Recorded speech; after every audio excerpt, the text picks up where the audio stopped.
السلام علیکم میڈم. وعلیکم میڈم سب سے پہلے آپ کی یہ جو مسکراہٹ ہے اس کا کیا راز ہے؟ تھینک یو شاکر. میں صرف اتنا کہوں گی اس مسکراہٹ نے ہی تو اتنا عرصہ پتہ نہیں کہاں کہاں کس کس کو وہ کیا میں اب کہہ سکتی ہوں کہ مطلب وہ یہی چاہتے تھے کہ ہم غمگین رہیں, ہم پتہ نہیں کس طرح سے نظر آنا چاہیے ہمیں, اور انہیں یہ لگتا تھا کہ اگر ہم مسکرائیں گے نہیں تو ہمارے حوصلے ٹوٹ جائیں گے, اور ہمیں یہ لگتا تھا کہ ہم یہ ہونے نہیں دیں گے کیونکہ ہمیں یہاں تک کہا گیا وی ول فکس یو. تو ہمیں حیرت ہوتی تھی کہ مطلب کوئی اتنا بڑا دعویٰ کیسے کر سکتا ہے, جو کوئی نہیں کر سکا وہ ہم کریں گے, آپ کو توڑ کے دکھائیں گے. تو یہ بہت بڑی بڑی دعوے کیے گئے تھے, بٹ اللہ رب العزت نے سرخرو بھی کیا. مسکراہٹ کی بات سے آپ کو میں کہوں گی ڈفرینٹ دفعہ ڈفرینٹ فرمائشیں ہوتی تھیں, یہ کریں گے تو یہ نہیں سختی ہوگی, یہ کریں گے تو ان میں سے ایک یہ بھی تھی کہ آپ ہنسا نہ کریں زیادہ, آپ مسکرایا نہ کریں. اور ہوا یہ کہ ہمیں جب ایک دفعہ میں ڈیٹ کنفرم بھی بتا سکتی ہوں, 28 مئی کو آپ کو یاد ہے کہ چھٹی دے دی گئی تھی, سرکاری چھٹی ہو گئی تھی یوم تکبیر کی. سرکاری چھٹی والے دن رات کے تقریباً کوئی 11 بجے ہمیں ایک جیل سے دھکے مار کے آلموسٹ نکالا گیا. وہاں ہماری ایک تصویر لی گئی. وہ تصویر لیتے ہوئے مطلب تصویر لے کر جہاں جہاں بھیجی گئی, ہم تو بڑے سکون سے جا کر پریزن وین کے اندر سو گئے. ہم نے کہا بھائی آگے تو جہاں جانا ہے, جس جیل میں پہنچنا ہے ہم پہنچ ہی جائیں گے. لیکن اگلوں کو ساری رات سکون نہیں آیا, اس پہ ہم بڑے خوش ہیں. اور ہمیں اگلے دن کسی نے کہا بھی کہ وہ تصویر جب ہمیں ملی تو ہم بڑی دیر اس کو دیکھتے رہے اور بڑی دیر مسکراتے رہے کہ یہ کون سی خواتین ہے کہ ان کو دھکے مار کے ہم نکال رہے ہیں, رات کے 3 بجے یہ دوسری جیل میں جا رہی ہیں اور ان کو پتہ بھی نہیں ہے کہ ہمیں کس جیل میں جانا ہے, اور پھر بھی یہ مسکرا رہی ہیں. تو میں صرف اتنا بتا دوں, جتنا ظلم کریں گے نا ہم اتنا ہی مسکرا کر اس کا مقابلہ کریں گے, کیونکہ ہمیں یہ پتہ ہے کہ یہی وہ چیز ہے جو آپ کے حوصلے توڑتی ہے. بالکل. ہم اپنا جو ہمارا پوڈ کاسٹ ہوتا ہے اس میں ہم پہلا جو ہمارا سیگمنٹ ہوتا ہے وہ اس شخصیت کے بارے میں ہوتا ہے کہ وہ کون ہے, کیسے انہوں نے یہ کامیابیاں حاصل کی. وہ سیاسی میدان میں ہیں, وہ معاشی میدان میں ہیں, وہ سماجی میدان میں. تو عالیہ حمزہ کون ہے؟ عالیہ حمزہ جی ایک انجینئر ہے, ٹیکسٹائل انجینئر. میں گولڈ میڈلسٹ ٹیکسٹائل انجینئر ہوں. BSc ٹیکسٹائلس کیا تھا, پھر ماسٹرز کیا میکینیکل انجینئرنگ میں, کیونکہ پاکستان کے اندر ٹیکسٹائل کے ماسٹرز نہیں ہوتا تھا جب میرے زمانے کی. اب مجھے پتہ نہیں ہے کہ ہوتے ہیں یا نہیں. میرا اسکالرشپ ہو گیا تھا مانچسٹر کے لیے, تب بھی یہی سوچا کہ بھائی ملک میں ہی زندگی گزارنی ہے, ہم نے کیا کر لینا ہے اس ملک سے باہر جا کر. اسکالرشپ آپ نے میں نے اسکالرشپ نہیں اویل کیا, اور میں نے UET میں ماسٹرز میں MS engineering management mechanical engineering میں ایڈمیشن لے لیا. یہاں سے بھی میں نے ٹاپ کیا, اور آئی ایم مطلب ڈسٹنکشن کے ساتھ میں نے ماسٹرز کیا ہوا ہے انجینئرنگ کے اندر. یہ تو جی میری کوالیفیکیشن ہے. جو میرا کیریئر ہے, کیریئر واز نیور ایزی. میں ابھی اپنے فائنل ایئر کے میرے پیپرز بھی نہیں ہوئے تھے تو میں سیفائر میں میری جاب ہو چکی تھی, کیونکہ سیفائر والے کریم لیتے تھے ٹیکسٹائلز کی. تو میں ٹاپر تھی ظاہر ہے, اس لیے میری جاب سیفائر میں ہو چکی تھی. سیفائر میں ایز اے R&D مینیجر تک رہی. لیٹر آن میں production head, that was my dream. کہ ہم ہمیشہ سے یہ سوچتے تھے کہ جی خواتین ہیں, خواتین زیادہ سے زیادہ لیب میں کام کر سکتی ہیں, لیب میں آپ ایک حد تک کام کر سکتے ہیں, R&D تک کام کر سکتے ہیں, کوالٹی میں کام کر سکتے ہیں. تو میں نے پروڈکشن کو چوز کیا. سو آئی وینٹ ٹو ہیرا ٹیکسٹائلس. میں وہاں پر ایز اے پروڈکشن ہیڈ رہی, اور ہیرا نے ریکارڈ پروفٹس کیے. لیٹر آن میں نشاط کے ساتھ ایسوسیٹ ہو گئی, اور نشاط میں ڈائریکٹر مارکیٹنگ آپریشن سی. When I left this job 2008 میں نے وہ جاب کی, اور میں اپنے کیریئر کے پیک پر تھی اس وقت. کیوں؟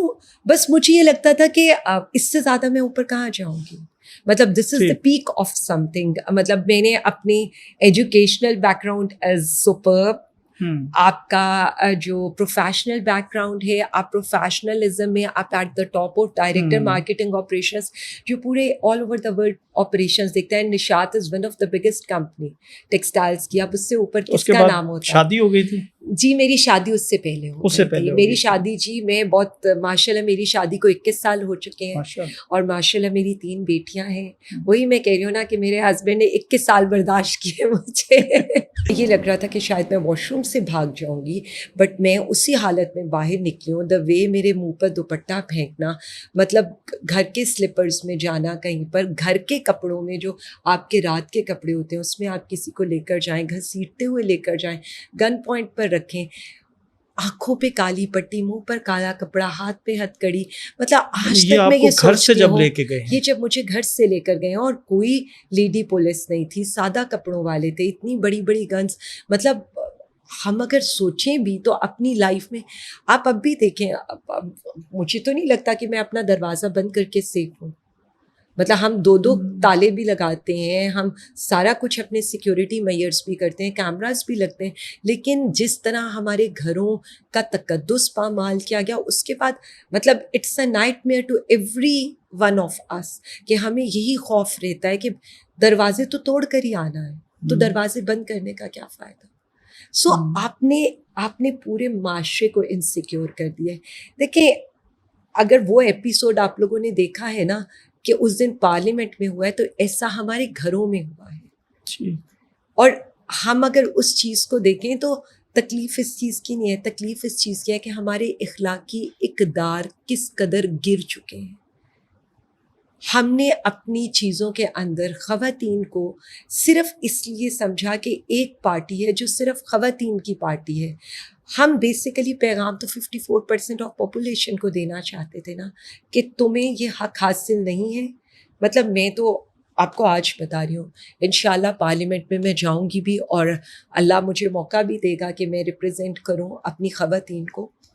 تو سب سے پہلے تو میں اسپیکر صاحب سے ایک سوال ضرور کرنا چاہوں گی کہ بل آپ کو یہ لانا چاہیے خواتین کے بارے میں کہ خواتین کو گھر سے نکلنے کا حق نہ ہو, کیونکہ آپ نے تو ہمیں یہی نشان عبرت بنانا تھا نا. آپ نے تو ایک سبق دینا تھا 54% پاپولیشن کو کہ آپ گھر سے باہر نکلیں گی تو ہم آپ کے گھروں پہ حملے کریں گے. آپ گھر سے باہر نکلیں گی, آپ اگر یہ سمجھیں گی کہ آزادی رائے ہے, فریڈم آف ایکسپریشن ہے, فریڈم آف اسپیچ ہے, آپ ٹاک شوز میں جائیں گی, آپ ٹویٹ کریں گی, تو ہم آپ کو جبری گمشدہ کر دیں گے. آپ کی اولاد کے سامنے ہم سب کچھ کریں گے. شاکر آپ مجھے یہ بتائیں, میری بیٹیاں کیا اس ملک میں رہنا چاہیں گی جو ان کی ماں کے ساتھ ہوا ہے؟ اور میں ان کے لیے اپنے ملک کو سیف نہیں سمجھتی. مطلب میں ان کو کیا جواب دوں کہ ان کی ماں تو خواتین کو حقوق دلانے نکلی تھی. آج ہم اپنے گھروں کو نہیں بچا پا رہے ہیں, آج ہم اپنے آپ کو, اپنے گھر والوں کو محفوظ نہیں کر پا رہے ہیں. آپ تو ایک ایک دن کور کرتے رہے. آپ نے تو ہمارے بچوں کی بے بسی دیکھی ہے. کورٹ کے اندر, جیل کے اندر 4 گھنٹے آپ کو انتظار کرایا جائے 30 منٹ کی میٹنگ کے لیے. کئی دیر آپ کئی گھنٹے دھوپ میں کھڑے ہو کر صرف اس چیز کی اجازت لیں کہ آپ کی ماں بخشی خانے میں اور آپ جالیوں کے پار اپنی ماں سے بات کر سکیں. مطلب مجھے اپنی بیٹی کو ملک سے باہر بھجوانا پڑا کیونکہ مجھے یہ خوف تھا کہ 8 فیبرری کا الیکشن آنے والا ہے, اس کا یہ سمیسٹر نہ ضائع چلا جائے. آلریڈی اس نے ایک سمیسٹر میرے لیے ڈراپ کیا. میری دوسری بیٹی نے اپنا اے لیولس کا ایگزام میرے لیے ڈراپ کیا. آپ نے کیا کیا؟ آپ نے ان کے لیپ ٹاپس لے لیا, آپ نے ان کے فون لے لیے. میں نے تو کچھ نہیں آپ سے مانگا تھا, میں نے صرف یہ کہا تھا میں آپ کے ساتھ جا رہی ہوں, میرا فون آپ کے پاس ہے, میری بیٹیوں کے ایگزام ہے. آپ لوگوں نے اتنا بھی نہیں, اس قابل بھی ہمیں نہیں سمجھا. اب جو میری بیٹیوں کے گیپ ایئرز ہوئے ان کا کون ذمہ دار ہے؟ کیا میں اپنی بیٹیوں کو آج یہ کہہ سکتی ہوں کہ یہ ملک جو ان کی ماں کے لیے محفوظ نہیں ہے وہ ان کے لیے محفوظ ہے؟ ان کا گھر جو عباد کے بیٹے کے ساتھ ہوا, جو اس کی مسز کے ساتھ ہوا, اور ان گنت لوگوں کے ساتھ ہو رہا ہے. چلیں ہم تو وہ لوگ تھے نا کہ دنیا ہمیں آلریڈی جانتی تھی, تو ہماری کہانیاں لوگوں کے سامنے آ گئی. پھر آپ جیسے ہمارے کوئی لوگ تھے, ویل وشرز تھے, جو ہمارے ساتھ اس مصیبت میں بھی کھڑے ہوئے, جنہوں نے آ کے ہمارے گھروں کی فوٹیجز بنائی جب کوئی ہمارے گھر آنے کو تیار نہیں تھا. بالکل. تو شاکر ایسا نہیں ہے, ہم لوگوں کو محفوظ پاکستان دینے نکلے تھے, آپ نے ہمارے لیے ہمارے ملک کو غیر محفوظ کر لیا. ہم عورتوں کی عزت توقیر کی خاطر نکلے تھے, آپ نے تو ہمارے سر سے چادریں کھینچ لی.